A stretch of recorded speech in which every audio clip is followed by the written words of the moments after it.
But yes, I'm Diane Dirch, and I'm the Senior Director of Information Technology over at Digital Promise. Before that, I was a classroom teacher, a Director of Technology, and then Chief Technology and Information Officer for Green Bay Area Public Schools. I am broadcasting from central Wisconsin right now. And yes, my Midwest accent does give it away. I'm also the chair of COSIN, the Consortium for School Networking. That is the premier support for EdTech leaders like CTOs and directors of technology. So we are an association. So that's a bit about me, and the lens from which I'm coming here is from a district perspective. And the first thing is, the horses are already out of the barn, okay? You cannot push AI back into the barn. We have been dealing with AI and using AI for a long time. I remember when Alexa came out. Remember that when, because me as a leader of technology, I was asked to, give my opinion on this, to revise policy, to do all those things because students or teachers could speak into a device and it would answer, right? And so the horses are out of the barn, and we have been dealing with AI for a very long time. And it's just coming, I think, more into light now because of ChatGPT and other generative AI tools. I want to point out some resources that Digital Promise helped create or created. My colleagues, Jean-Claude Brizard, as well as Jeremy Rochelle, will be on part 3 of this series. And they helped, Jeremy especially helped with the Office of EdTech's report on artificial intelligence. As long as I've known Jeremy within Digital Promise, this is something that he has been thinking about and working on, and he's a great resource. And then also for me, I have created the Technology Sustainability Toolkit. It came out as part of Verizon Innovative Learning Schools, VIL's project that Digital Promise helps to support as well. And that just kind of helps you think about all the stuff you need to think about in EdTech as you plan forward. And so hopefully those are some resources that can be used. I wanted to share that, there are different ways of managing the topic of AI in the things that you do at school. Okay, you could make it an independent thing, totally solo. This is new and we got to talk about it, and we're pulling it off to the side, and it gets its own topic. Okay, so it can be a standalone type of thing, or it could be integrated. Let's find the existing things that have maybe some pieces intertwined with it, and let's tie it into that and integrate it in fully. Or let's pull out themes like maybe data privacy within school districts, and let's tie it to something like that, because there are a lot of things having to do with data privacy regarding artificial intelligence and large data pools. And so this is something to think about as you are talking to your staff and working with your staff on AI. What's the approach that you're going to take on this? And really, in a school district, you've got a lot of things. You've got your school leadership and your administrators. You've got your different departments that, the information goes down to all the boots on the ground people. And you, of course, have your students as your end users, and also parents who need to know a lot about things. So that is a whole bunch of things. And it gets a little scary when you think, oh my gosh, we've got this new topic, and now I got to get to all these people, right? But, something, as I was talking to Valerie from AASA, I said, as a leader, when something new comes along, I always think about what existing structures and processes do we have in place already. Again, we don't have to start brand new things all the time, but we can use the existing structures that we have to help tackle this issue. And Richard, you gave great examples of just, ditching a staff meeting, maybe putting, the bullet points in an email and then saying, okay, let's mess around with AI. And let's try a whole bunch of different tools. Here are some links to some things, but maybe you want to try, search for some other stuff. We're really interested in that and as well. And I always liked, think like a kid. What would a kid do? Because again, I think, that kind of mindset really helps me think about, what are students going to be doing with this? And it's not going to be cheating all the time. It's not like they're going to say, well, I'm going to use it to do all my homework. But what creative ways are they going to use it for? And I do believe the best ideas will probably come from our students. But you've got existing structures already. The staff meetings that are taking place at the end of the school year. Don't forget this, don't forget that over the summer, turn your keys in. In the old days, that's what it was like. But now with so many things going on in the summer, addressing or at least putting out teasers at staff meetings saying, okay, you know what?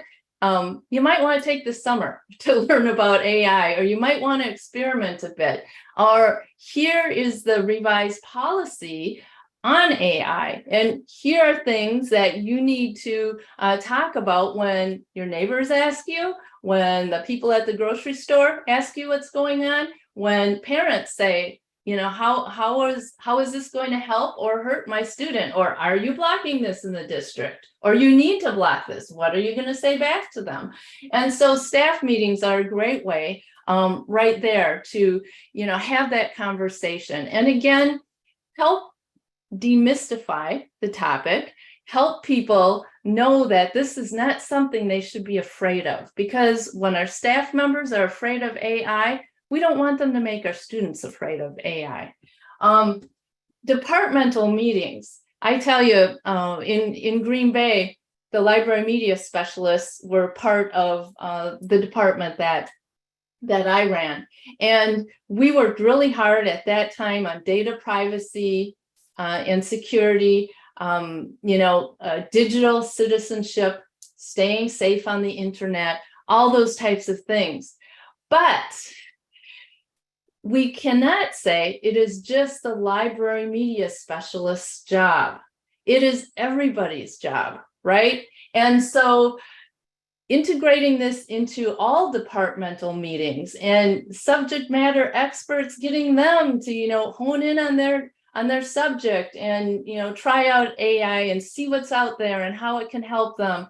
And, what are the pitfalls? What do we need to look out for? That is a perfect time to do that. We have a lot of people who will say, well, that's not my topic. So I'm, the subject I teach, so I'm not going to listen to that. Or that's for elementary and I'm a high school teacher. But allowing all of your teachers to use their subject area, look for information and to talk about it, I think is so important.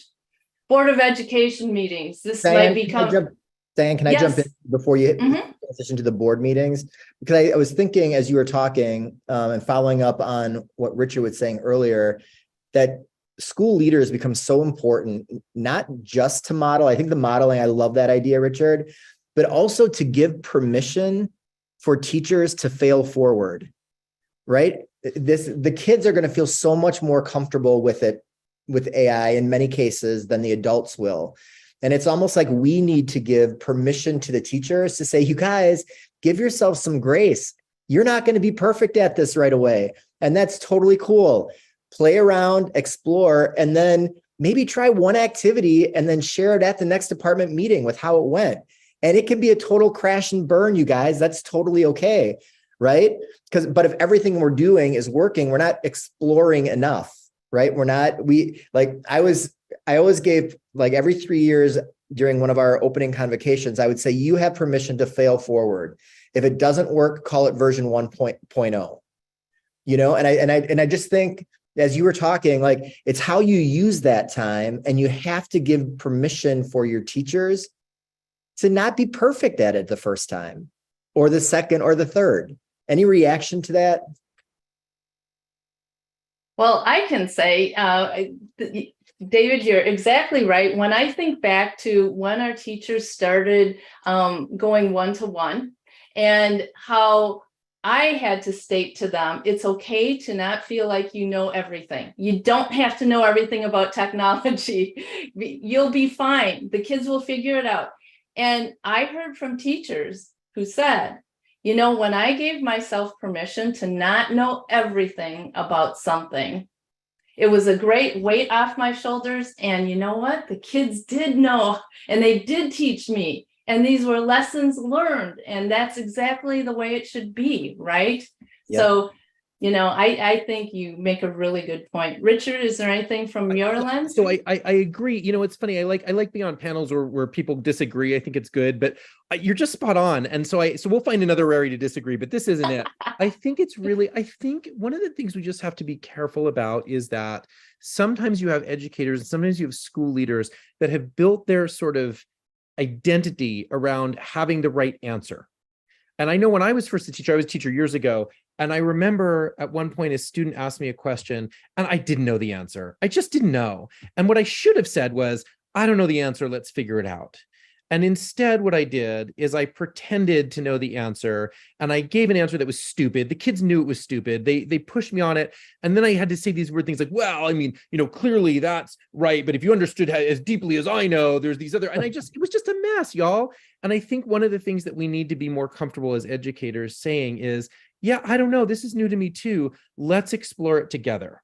And that is actually a far more important lesson that we can teach than giving them the right answer for something. In fact, to the point that as I learned that lesson, moving forward, even at times when I did know the answer and I legitimately knew the answer, I would still sometimes say, hey, let's figure it out together. We have to do this when it comes to tools like AI because it's changing so quickly. We don't know. And if you can have the confidence to model that to your school leaders, if your school leaders can model that to their teachers, the teachers can model that to the students, then I'm really excited about our ability to thrive in this AI world. That's great. Sorry to interrupt, Diane. I just felt like I want to just mention that. So I'll hand it back to you. Sorry. No, I love this conversation. I always called it lessons learned. This isn't loser, it's lessons learned. Because that art of reflection is so important. And for me as a leader, you know, teaching the people I work with to be good reflective people in practice, and then going upstream to maybe, you know, figure out ways to avoid whatever happened is good. And I think that, again, in the let's work it out together, let's find out together, that ability to look back and reflect upon that and make lessons learned out of that is key as well. So I think these are great conversations, and that does tie into the Board of Education, who are going to come with a lot of questions. People are stopping them at the grocery store, at church, at the car lot, and they're asking, what are you going to do about that AI and policy? And so being able to, you know, have them also use those words about, well, we're learning and we're going to, you know, be working and experimenting, playing, is going to be important. You've got review cycles that already take place, curriculum reviews, policy reviews. That ensures that you've got a cadence of things. Now, granted, your policy and curriculum around the topic of AI may have just escalated to the top of the list when it was really in year 3, but you know you're going to get to it. So leverage those times. You've got websites out there, right? What a great way to include a whole bunch of links for parents to know and understand more about AI, right? And the parent-home communication. And that's just what I want to end on here, because, you know, parents and teens are both excited about this.